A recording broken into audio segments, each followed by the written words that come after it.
পবিত্র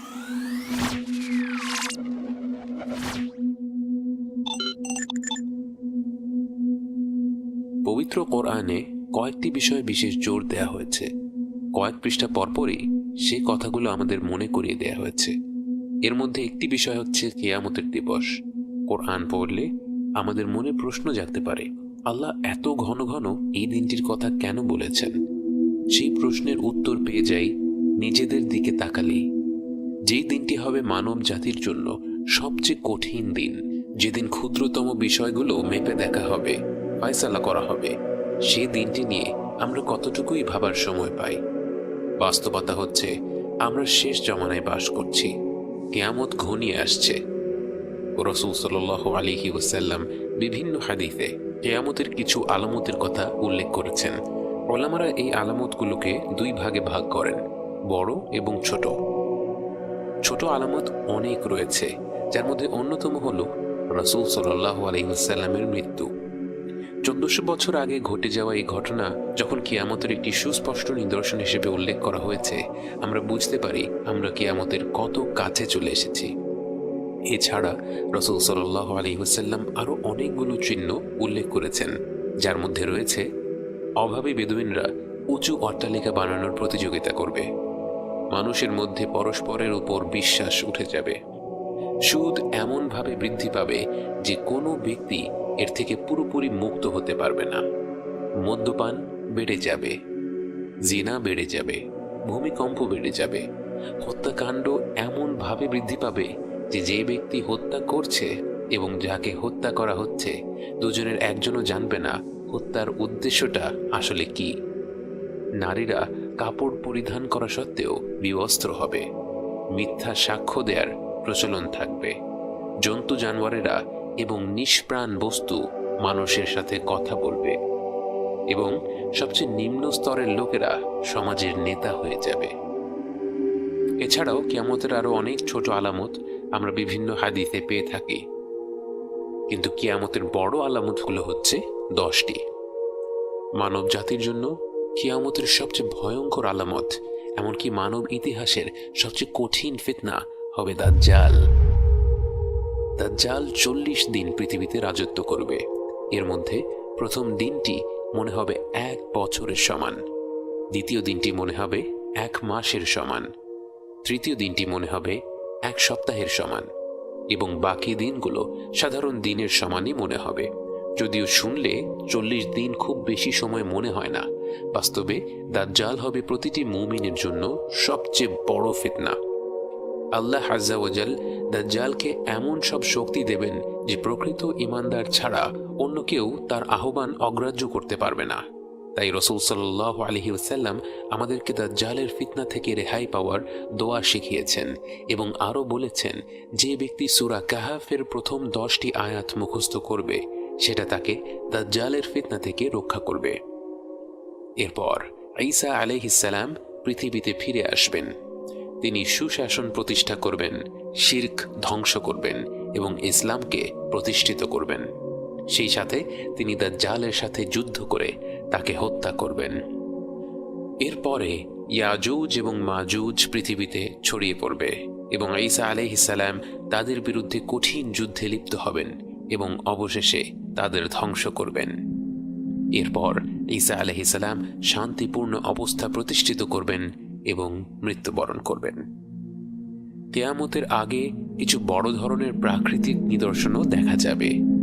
সূর্য পশ্চিম দিক থেকে উদয় হবে, 3টি প্রকাণ্ড ভূমিকম্প হবে। এর একটি হবে পূর্বাঞ্চলে, একটি পশ্চিমে এবং আরেকটি আরব অঞ্চলে। আরেকটি প্রাকৃতিক আলামত হবে 40 দিনের জন্য একটি গাঢ় ধোঁয়ায় গোটা পৃথিবী ছেয়ে যাবে। এতে বিশ্বাসী এবং অবিশ্বাসী নির্বিশেষে প্রত্যেকে আক্রান্ত হবে। এই ধোঁয়ার ব্যাপারে আল্লাহ তাআলা বলেন, আরেকটি বড় নিদর্শন হল দাব্বাতুল আরদ বা দানবের আগমন, এবং সেই দানব মাটি থেকে উঠে আসবে। তাকে আল্লাহ কথা বলার ক্ষমতা দিবেন এবং সে মুমিন এবং অবিশ্বাসীদের চিহ্নিত করে দিবে। কিয়ামতের আগের সর্বশেষ আলামত হচ্ছে ইয়েমেন অঞ্চল থেকে এক প্রকাণ্ড আগুন শুরু হবে, যা ছড়িয়ে পড়বে পৃথিবী জুড়ে। এই আগুন পৃথিবীতে অবশিষ্ট সকল মানুষকে একটি প্রান্তরে নিয়ে আসবে। এই শেষ নিদর্শনের পর আরম্ভ হবে কিয়ামত।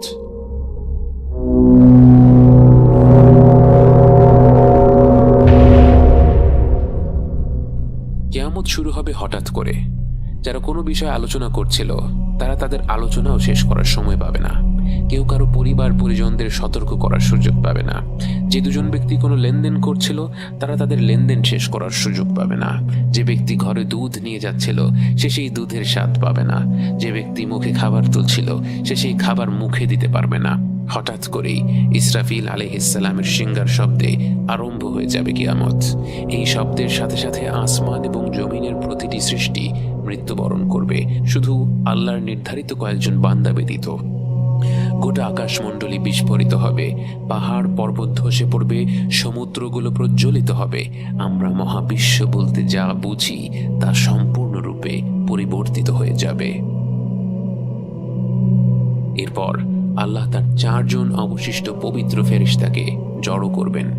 জিবরাইল আলাইহিসসালাম, মিকাইল আলাইহিসসালাম, ইসরাফিল আলাইহিসসালাম এবং মালাকুল মাউত। আল্লাহ মালাকুল মাউতকে বলবেন একে একে মিকাইল আলাইহিসসালাম, ইসরাফিল আলাইহিসসালাম এবং সবশেষে জিবরাইল আলাইহিসসালামের রূহ নিয়ে নিতে। পরিশেষে আল্লাহ মালাকুল মাউতকে হুকুম করবেন মৃত্যুবরণ করার জন্য এবং স্বয়ং মালাকুল মাউত মৃত্যুবরণ করবে। এরপর আল্লাহ নিজেই নিজেকে প্রশ্ন করবেন, আজকে সব কর্তৃত্ব কার জন্য?